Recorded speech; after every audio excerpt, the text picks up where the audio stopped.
లెంటులోని 24వ దినము మంగళవారము శిలువలోని నీతి చరిత్ర కీర్తనలు 22 30-31 ప్రార్థన దయగల ప్రభువా నీ ముఖవు ఎదుటను ఈ శ్రమచరిత్ర ఉంచినావు ఆ వెనుకను ఈ ప్రకారము సంఘములో జరుగుచున్నది ప్రభువా నీవు లోకములో ఉన్నప్పుడు నీకు నీ ముఖము ఎదుట నీకు రానున్న శ్రమలన్నీ కనబడుచున్నవి అవి జరిగి ఇప్పటికి 2004 సంవత్సరములు అయినది మాకు అవి మా వెనుక ఉన్నవి మేము వెనుకకు తిరిగి వాటిని మా ముఖము ఎదుట పెట్టుకుని ధ్యానించబోవుచున్నాము గనుక వాటిని మాకు చూపుము నీ శ్రమలను ధ్యానించిన ఎడల మాకు జయము బలము కలుగును నీవు దాచిపెట్టిన వర్తమానములు అందించుమని వేడుకొనుచున్నాము నీ శ్రమచరిత్రలో మా శ్రమచరిత్ర జ్ఞాపకము వస్తున్నది లోకములో శ్రమలున్నవి అవి మా పాపములను బట్టి కాదు నిన్ను బట్టి నీ వాక్యమును బట్టి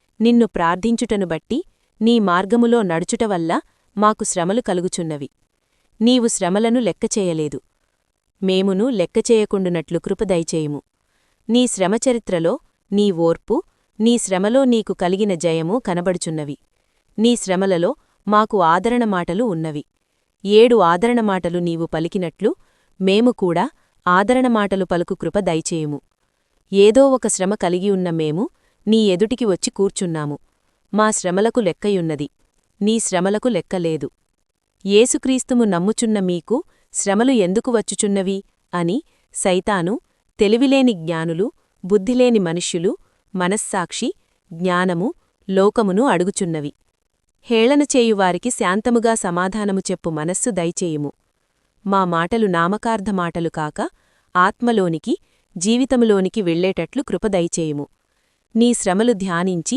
మా శ్రమలు మరుచునట్లు మమ్మును నీ తట్టు నీ శ్రమల తట్టు నీ జయము తట్టు నీ నిరీక్షణ తట్టు బహుమానము తట్టు మా హృదయములను త్రిప్పుము అవిశ్వాసికి శ్రమలు కలిగినప్పుడు కన్నీరు రాల్చుట విసుగుకొనుట కేకలు వేయుట ఉండును విశ్వాసులు అట్లు చేయరు శ్రమలు వచ్చినప్పుడు ఇది మా భాగ్యము ఇది మా బహుమానము ఇది మా విజయధ్వజము ఇది మా విశ్రాంతి అని అతిశయింతురు అట్లు సంతోషించునట్లు మాకు శ్రమపాఠము నేర్పుమని వేడుకొనుచున్నాము ఆమేన్ ఇది సంఘచరిత్ర ఏమి చెప్పవలను శ్రమపాఠములో చెప్పకుండా ఏమి కప్పవలను ప్రభుని శ్రమల ఎదుట నా శ్రమలు ఏమాత్రము యేసుప్రభువు ఈ లోకములోని శ్రమలన్నీ తన కాళ్లక్రిన్న త్రొక్కిపెట్టి పైలోకంలోనికి వెళ్లి తండ్రి సింహాసనము మీదనున్నట్లు మనమూ శ్రమలు కప్పిపెట్టి మహోన్నత సింహాసన శిలువకు వెళ్ళుదుము అది నలిగిన శిలువ శ్రమశిలువ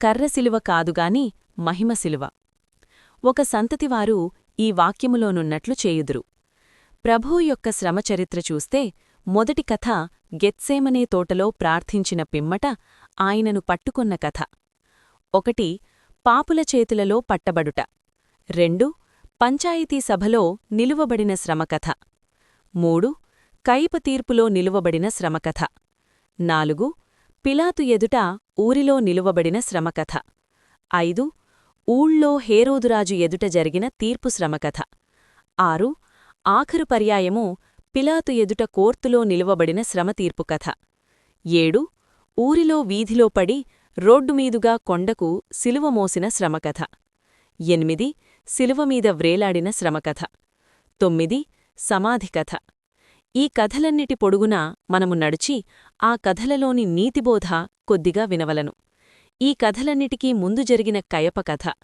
తరువాత మల్కు కథ 1 కయప క్రొత్త పెద్ద పూజారి ఇతడు సభలో యూదులకు ఆలోచన చెప్పెను ప్రభువు మీద శాస్త్రులు పరిసెయ్యులు కుట్రాలోచన చేయుచున్నారు కయప 1 యేసు అద్భుతములు చేయగా ప్రజలందరూ ఆయనను వెంబడించుచున్నారు 2 యేసు బోధ వినుటకు ప్రజలంతా ఆయన వద్దకు వెళ్ళిపోయినారు ప్రజలందరూ మనలను విడిచి వెళితే మన దేశమంతయు ఖాళీ అయిపోయి మన శత్రువులు వచ్చి మన స్థలమును ఆక్రమించుకొందురు మన జనమును ఏలుబడి చేయుదురు గనుక మనమే ఈ ప్రజలతో మీరు ఆయన వద్దకు వెళ్లవద్దని చెప్పవలను ప్రజలను ఆపుచేయవలను అక్కడకు వెళ్లవద్దని మనము యేసుకు చెప్పవలను అని క్రొత్త పూజారి ఆలోచన చెప్పెను మీ ఆలోచన సరిగా లేదని మీరు తెలుసుకొనలేదు మన ప్రజలి నశింపకుండు నిమిత్తము తాను శ్రమ పొందుటకు వచ్చినానని ఆయన చెప్పుచున్నారు మన శాపం పోవు నిమిత్తము తాను చనిపోవుటకు వచ్చినానని చెప్పుచున్నారు.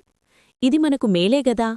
మనమందరమూ నశింపకుండు నిమిత్తము ఆయనను చంపివేయవలనని సభవారికి కయప ఆలోచన చెప్పినాడు. ఆ సభలో కయప ఒక్కడే ప్రభువు పక్షముగా ఉండెను. ఆయన మంచి పని చేస్తున్నాడు, మంచి బోధలు చేస్తున్నాడు గనుక చేయనివ్వండి. 2. సన్హెడ్రిన్ సభవారు కూడుకొన్నారు. ప్రజలు ఆయన వద్దకు వెళ్లకుండా చేయుట ఎట్లు? ఆయనను, యేసుక్రీస్తును అట్టి అద్భుతములు చేయకుండా నాశనము అంటే ఖూనీ చేయజూచిరి. ప్రభువు చేయు మంచి పనులకు, బోధలకు సంతోషించక ఆయన మీద చెడ్డమాటలు కల్పించినారు. ఆయనను హింసించువారున్నారుగాని ఆయన పక్షముగా ఒక్కరైనా లేరు. కయప ఒక్కడే ఉన్నాడు. అట్లే మన బైబిల్ మిషన్ పక్షముగాను మన పక్షముగాను ఒక్కరైననూ ఉంటారు. స్వస్తిశాలలను గురించి, మన బోధలను గురించి ఎదిరించువారు, దూషించువారు, తిట్టువారున్నారు. కయప ప్రధానయాజకుడు. అయితే కయప ప్రవక్తగా మారిపోయినాడు. గనుకనే ప్రభువును గూర్చి ప్రవచించెను. ప్రభువు గెత్సెమనే తోటలో ప్రార్థన ముగించి గేటు వద్దకు రాగా ఎదురుపడిన జనసమూహములో ప్రధానయాజకుని దాసుడైన మల్కును పేతురు కోపపడి నరకగా చెవి తెగిపడినది. మల్కు అనారోగ్యవంతుడైనాడు. ప్రభువు అతని చెవి అతికించి బాగుచేయగా ఆరోగ్యవంతుడైనాడు. అతడు మారినాడుగాని ఇది చూచిన ఆ ప్రజలు మారుమనస్సు పొందలేదు. ప్రభువు శ్రమలో, మొదటి శ్రమలో మారిన కయప ప్రవక్తగా మారినాడు. అట్లే పోకిరి గుంపులో కేకలు వేసిన వారిలో చెవి నరకబడిన అనారోగ్యవంతుడగు మల్కు ఆరోగ్యవంతుడుగా మారిపోయినాడు. ప్రభువు వద్ద మారినాడు. ప్రభువు వద్దనున్నవారు కూడా అలాగే మారవలెను. అనారోగ్యవంతులు ఆరోగ్యవంతులుగా మారవలెను. 3. పేతురు కోర్టు వద్దనున్నప్పుడు అక్కడివారు నీవు క్రీస్తుతోనున్నవాడవుగదా అని అడుగగా పేతురు జంకెను. కోడి కూసినప్పుడు ప్రభువు పేతురువైపు చూడగా పేతురుకు అది బాణమై బుచ్చుకున్నది. పేతురు కోర్టు వెలుపలికి వెళ్లి సంతాపపడి ఏడ్చెను. దుఃఖాక్రాంతుడుగా మారెను. పేతురు మొదట భక్తుడు, పిమ్మట భక్తిహీనుడు, ఆ తరువాత మరలా భక్తుడుగా మారెను. 1 కయప, 2 మల్కు, 3 పేతురు. 4 పిలాతు కోర్టులో ప్రభువు తీర్పు శ్రమ పొందుచుండగా అతని భార్య నాకు కలవచ్చినది. ఆయన నీతిమంతుడు సుమా, ఆ నీతిమంతుని జోలికి పోవద్దు అని ఆమె ఆయన నీతిపరుడని సాక్ష్యమిచ్చెను. ఆ కోర్టు ఎదుట అధికారియగు భర్త ఎదుట ఆయన నీతిమంతుడని ఒప్పుకొని సాక్ష్యము చెప్పునంతగా ఆమె మారెను. ఆయన నీతిపరుడని తెలుసుకొనగల జ్ఞానవంతురాలుగా మారెను. ధైర్యశాలిగా మారెను. పేతురుకు అట్టి ధైర్యము లేకపోయెను. స్వప్నము ఆధారము చేసుకొని గొప్ప సాక్షిగా మారినది.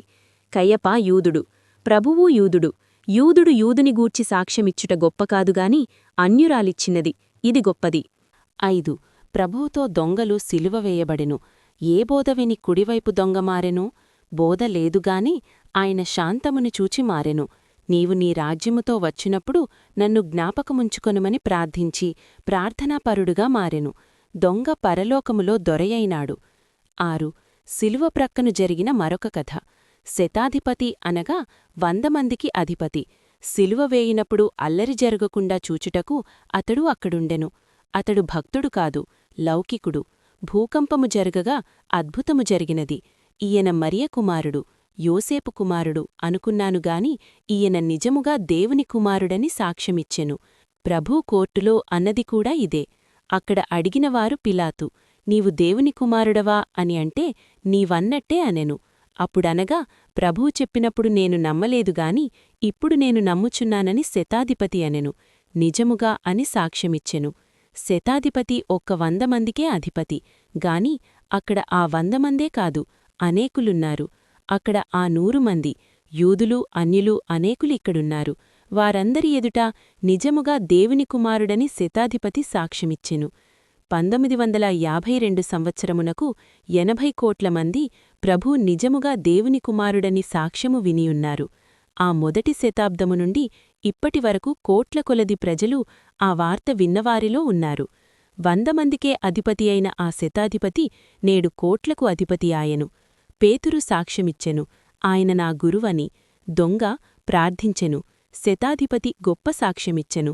అనేకమంది క్రీస్తు దేవుడనుకొనుచున్నారు. అయితే ఎవరు ఇట్టి సాక్ష్యము ఇవ్వగలరో వారే గొప్ప సాక్షులు.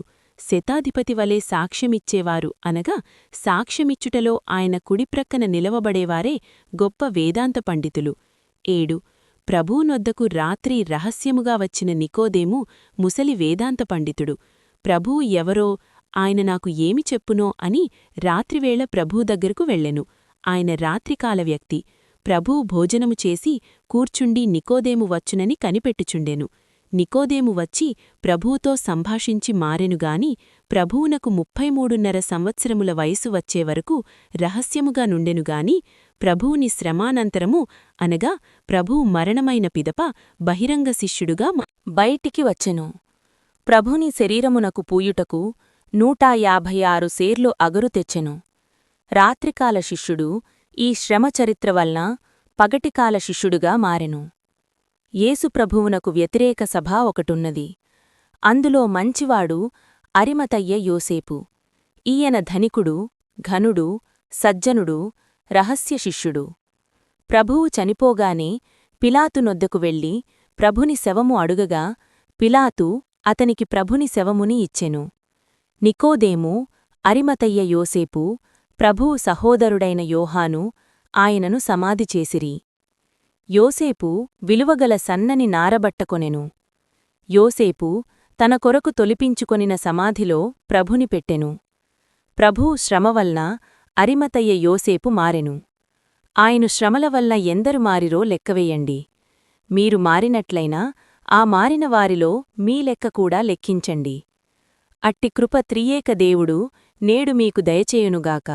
ఆమేన్. ప్రార్థన. ప్రభువా, నీ శ్రమకాలములో ఎందరిని మార్చినావో, పరలోకము వెళ్ళిన తర్వాత ఎందరిని మార్చినావో, ఇక్కడున్న మమ్మును మార్చినావు గనక నీకనేక స్తోత్రములు. ఆమేన్.